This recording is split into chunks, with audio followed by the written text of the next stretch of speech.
I think I fell in love with weddings when I saw The Wedding Planner, and that was like in 8th grade. And I think at that point I was just like, whatever wedding thing I could do, like anything I could read, anything I could go to, like bridal shows and stuff like that, I was there. Like I read everything I could get my hands on. I just was obsessed. The Wedding Planner, and she was basically like, before I left, she kind of was leaving the business and was like, you're passionate about it, you're good at what you do, you don't need to go work for someone else, you can just kind of do your own thing. Just her opinion, but of course I liked what I heard, so that's kind of what I did.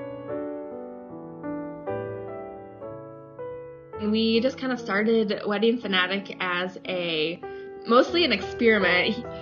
My internet marketing skills and kind of see what I can do with link building and search engine optimization and stuff like that. And he's like, well, you can provide the content and I'll do the marketing. And so that's basically how that got started. And he originally set up the website and everything, and now I kind of do that stuff.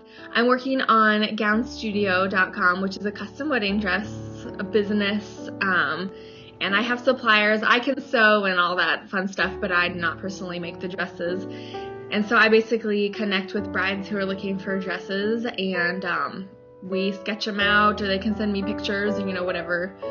If they sometimes they have a vision and they see it in their heads, but they can't find it anywhere, which is kind of why they come to me, and I'll sketch it out. I'll do my best to communicate what I see in my head from their description, and then we kind of agree on that and approve it, and then I send it off to have it made, and then once I get it made and inspect it and everything, make sure everything's good and package it and send it on over to the bride. My goal is to be more, you can't find the dress that you want anywhere, and we can make that dress happen. Internet marketing, so like link building, search custom wedding dress to have my site pop up at the top results. And I did that by like guest posting, you include a link in your bio. The main thing that I've been doing is like reaching out to bloggers and say, I can provide you with a unique article that's tailored to your blog or your website if you post it, and just like include a link that directs to my site. And that's kind of like the payment that I get for writing the article. I have an ad on another person's blog. I did a deal for her readers, and she's like, well, we started this other blog, so I'd love to put your site up there, since you gave my readers a really good deal. So I think in the future, if I were big enough, I would obviously still focus on that because it is a completely online operation. If I were big enough to, have a store or, whatever the case may be, I would definitely do bridal shows. I would look into advertising on things like Martha Stewart Weddings or Brides or all the bridal magazines. I think a lot of brides are really knowledgeable now, and they have a vision in their head, and they're like, this is the wedding that I'm going to have. And there's so much information out there that they can go to wedding professionals, and like a blog is a perfect example, that they can go and find all this information for free. And, I can't say it's good or bad. I think there's good and bad parts to it. For professionals, I think sometimes they have to kind of give away some of their information or knowledge in order to obtain new customers or new clients. But I don't think that's necessarily a bad thing. I guess wedding coordinators probably feel some hurt when it comes to, all this do-it-yourself stuff, like you can plan a wedding on your own and here's how. It's easy, I guess, to communicate with people. I mean, you can tweet at some awesome photographer and make a connection that way if you're a bride or another, photographer or wedding professional. And it makes people really accessible. It's helpful, and you can go to somebody's blog or read their Twitter feed or go to their Facebook page and learn all about them before you even set up, initial meeting or something. So I feel like in one aspect for brides, it's a lot easier.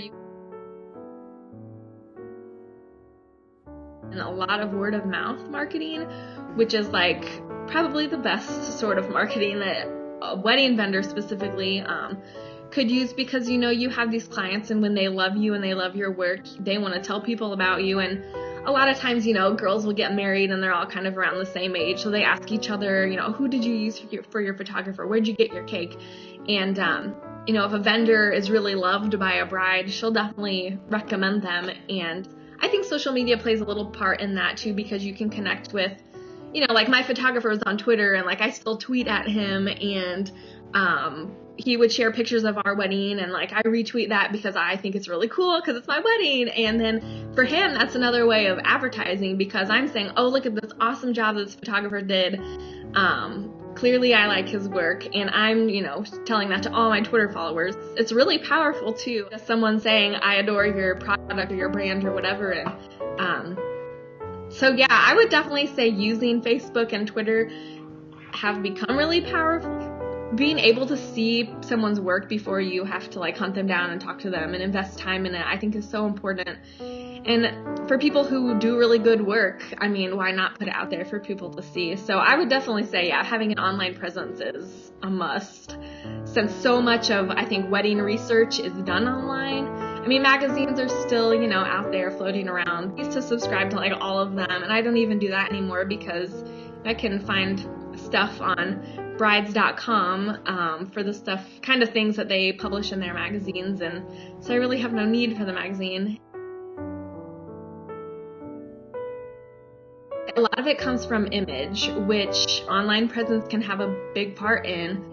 With weddings, a lot of it is just impression, like what you see is what you get, and you want something that's going to look amazing on your wedding day, and if that's what you're hiring your wedding planner or coordinator for, I think that plays a big part. I think if you're just good at what you do, people will talk about you, but at the same time, like if you present yourself professionally and creatively, I think creativity plays a big part in it.